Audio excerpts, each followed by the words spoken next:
પ્રણામ જય આદિનાથ।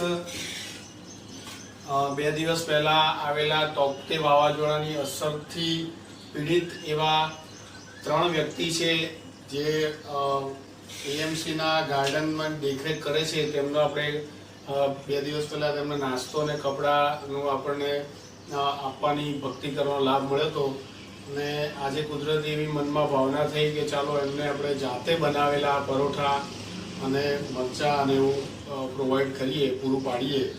તો બસ એમને અને મારા જીવનનો પણ એક એવો અવસર છે કે મને જીવનભર યાદ રહેશે।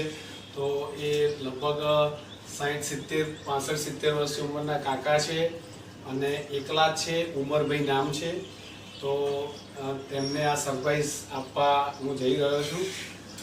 કારણ કે 3 દિવસ પહેલાં 2 દિવસ પહેલાં 3 જણા કહેતા હતા કે સાહેબ અમારે ખાવાની વ્યવસ્થા કરી દો, અમારું બધું અનાજ ને બધું આ વાવાઝોડામાં વરસાદમાં પલળી ગયું છે અને છાપરા બધા ઉડી ગયા છે અને એનો આપણે ત્યાં નિરીક્ષણ પણ કર્યું હતું અને એ બધી વાત સાચી હતી। ઝાડ પણ તૂટેલા, એમના બધા જે પતરાવાળું જે જ્યાં એ લોકો રહેતા હતા એ પણ ઉડી ગયા હતા।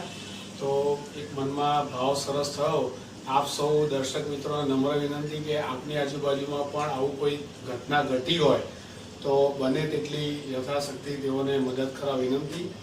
બસ આ સાથે હું વિરમું છું અને પ્રણામ જય આદિનાથ।